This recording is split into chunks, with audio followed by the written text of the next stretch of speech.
టాలీవుడ్లో ఇప్పుడు మాటల తూటాలు మాత్రం గట్టిగానే పేలుతున్నాయి. ఒకవైపు మాకేం తెలియదు, మేము అమాయకులం అని కొందరు ప్రెస్ మీట్లు పెడుతుంటే, అన్నీ తెలిసిన మీరు ఆ కబుర్లు చెబితేనే వింతగా ఉంది అని మరికొందరు కౌంటర్లు ఇస్తున్నారు. ముఖ్యంగా మన సెడ్జి సునీల్ నారంగ్ గారు మరియు యంగ్ ప్రొడ్యూసర్ నాగవంశీ గారి మధ్య జరుగుతున్న మల్టీప్లెక్స్ వార్ ఇప్పుడు టాలీవుడ్ హాట్ టాపిక్. సింగిల్ స్క్రీన్లు చచ్చిపోతున్నాయి, ఎగ్జిక్యూటర్లు రోడ్డున పడుతున్నారు అని సేట్ గారు చాలా బాధపడిపోయారు. దానికి నాగవంశీ గారు ఇచ్చిన కౌంటర్ మామూలుగా లేదు. ఓ పెద్ద ఎగ్జిబిటరు, జస్ట్ ఒక 300 మల్టీప్లెక్స్ స్క్రీన్స్ ఉన్న ఎగ్జిబిటరు, ఆయన సింగిల్ స్క్రీన్స్ బాధల గురించి చెప్తున్నారు. అది కొంచెం వినడానికి నిన్న నవ్వు వచ్చినా కానీ మనం ఏం చేయలేకపోతున్నాం. ఎందుకంటే సి సెంటర్ నుంచి బి సెంటర్ నుంచి ఏ సెంటర్ దాకా ఎక్కడ స్థలం దొరికితే అక్కడ మల్టీప్లెక్స్ కట్టేసి సింగిల్ స్క్రీన్స్ కి రావాల్సిన రెవెన్యూని కూడా రానివ్వకుండా చేస్తున్న ఆ ఎగ్జిబిటర్ ఆయన సింగిల్ స్క్రీన్ కష్టాల గురించి మాట్లాడుతుంటే చాలా హాస్యాస్పదంగా ఉందండి. ఇక దీనికి సునీల్ నారంగ్ గారు ఊరుకుంటారా? प्रोड्यूसर ఉంటాడు కదా, జస్ట్ वो क्या नाम है बेटा, वो प्रोड्यूसर रहता, चश्मा पहन के वो डुप्लीकेट बाल रहता, देखो నాగవంశీ, నాగవంశీ సారీ, ఆయన ఏదో అన్నాడు, నాకు మల్టీప్లెక్స్లే ఉన్నాయి, ఎక్కడ స్థలం కనిపిస్తే అక్కడ మల్టీప్లెక్స్ కట్టేస్తాను, ఎక్కడ స్థలం కనిపిస్తే అక్కడ కట్టేస్తానంట. ఈ లిస్ట్ ఉంది, ఆయన చూపెట్టండి. 33 థియేటర్స్ ఉన్నాయి మేము కట్టింది, సింగిల్ థియేటర్స్. ఇంకా 5 థియేటర్స్ కడుతున్నాం సింగిల్. ప్లస్ సింగిల్ థియేటర్స్ ఒక 15 బుకింగ్ చేస్తాను నేను. మా సదానంద అన్న థియేటర్స్, అందరు థియేటర్స్ నేను బుకింగ్ చేస్తాను.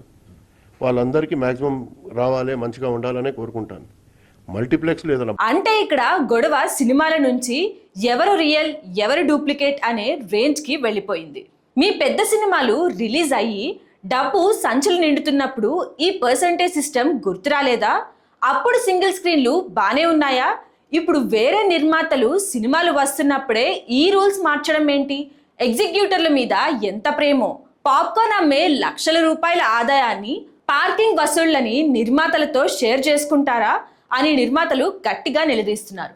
మొత్తం దోచేస్తున్నారు, లెక్కలు తీస్తే బుక్ మై షో మాయాజాలం బయటపడుతుంది అని సెటైర్లు వేస్తున్నారు. మెయిన్ ఇప్పుడు బుక్ మై షో ఓపెన్ చేయండి మీరు, టికెట్ 150 రూపాయలు, 175 రూపీస్ మేము అమ్మేది అనుకోండి, 195 రూపీస్ అమ్ముతాం, లేకపోతే 295 అమ్ముతాం. 295 మీద గవర్నమెంట్ వేసుకోమని చెప్పింది 6 రూపాయలు బుక్ మై షోని. కానీ మీరు 2 టికెట్లు కొంటే 600 కట్టాల్సింది దగ్గర 800, 750, 850 కడుతున్నారు. దాంట్లో 50 రూపాయలు 60 రూపాయలు కన్వీనియన్స్ ఫీ అని పోతుంది. అవన్నీ ఏంటో అడగండి సార్.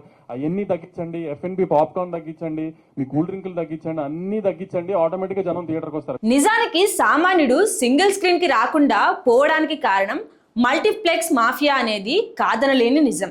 ఏసీలు సరిగ్గా వేరు, సౌండ్ సిస్టమ్ సరిగ్గా ఉండదు, కానీ పక్కనే మెరిసిపోయే మల్టీప్లెక్స్ కట్టి అక్కడికి రమ్మని ఇండైరెక్ట్ గా నెట్టేస్తారు. మళ్ళీ షోకి వచ్చేసరికి టికెట్లు రేట్లు పెంచమని గవర్నమెంట్ దగ్గరికి వెళ్తారు. మొత్తానికి టాలీవుడ్ లో ఇప్పుడు పర్సంటేజ్ల గొడవ, సేట్ల గొడవే ఎక్కువగా ఉంది. సునీల్ నారంగ్ గారు 33 స్క్రీన్ల లెక్కలు చెబుతున్నారు. ప్రొడ్యూసర్స్ మల్టీప్లెక్స్ దందాను ఎండగడుతున్నారు. మరి ఈ యుద్ధం ఎక్కడికి దారితీస్తుంది? మే 1 తర్వాత థియేటర్లలో సినిమాలు ఉంటాయా లేక ప్రెస్ మీట్లే ఉంటాయా అనేది చూడాలి.